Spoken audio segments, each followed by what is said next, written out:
Now we're back we're in the garage, and this would be the southwest corner of the garage.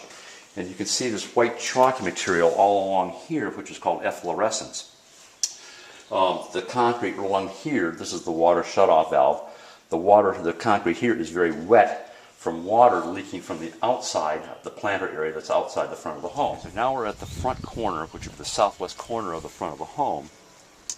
And you can see that this concrete along the perimeter of the exterior walls was added after the home was built, probably in an attempt to minimize water accumulating in that wall.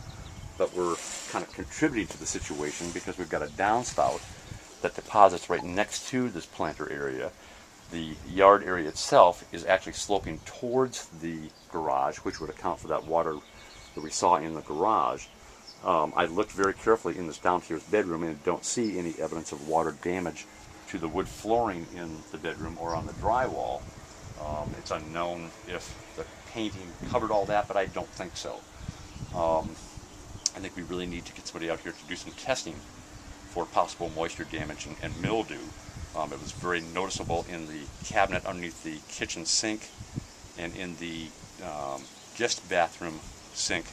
There's active leaking, and when we removed the air fresheners from both the sink in the kitchen and the guest bathroom, a very noticeable mildew odor was noted in both cabinets.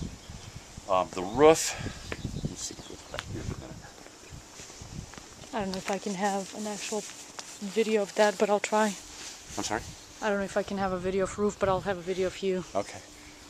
The roof I inspected from a ladder and from the various points in the home.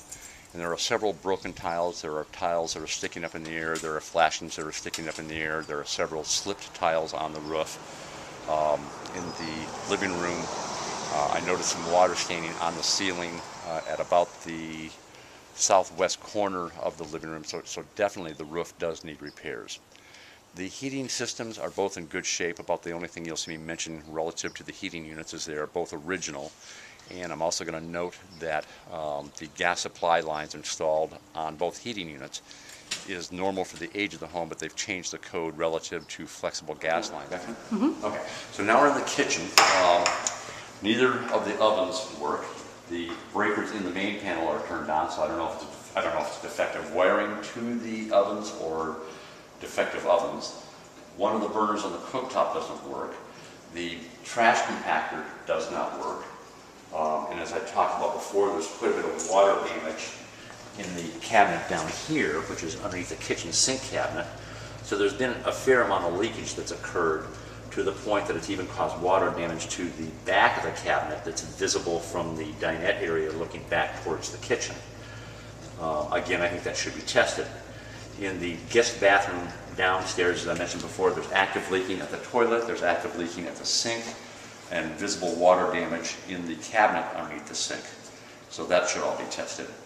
Electrically in the kitchen, everything's in pretty good shape, but the only thing I'm going to note is the outlets that are over on the southeast corner are required to be ground fault protected, and they're not presently ground fault protected.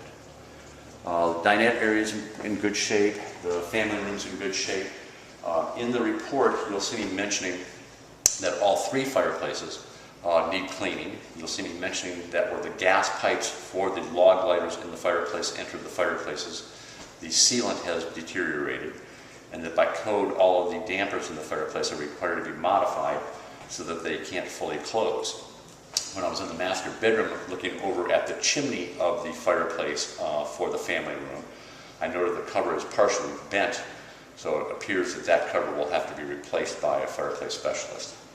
The dinette area was dining room was inspected, found to be in good condition. Living room was in good condition.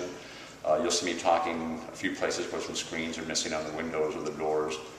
In 3 or 4 different locations throughout the home, I noted several windows that have fogging between the glass. And then there are some windows that are painted, so it's kind of hard to know whether they're just dirty or whether they do indeed have moisture between the glass. You'll see me recommend we get a glass guy out here to evaluate all the windows and replace the windows that have broken seals, because the damaged seals will reduce the thermal value of the glass. Structurally, I think the home is a home run. I don't see any structural issues going on at all. plumbing, other than the small things we talked about relative to the guest bathroom, the plumbing's in good shape.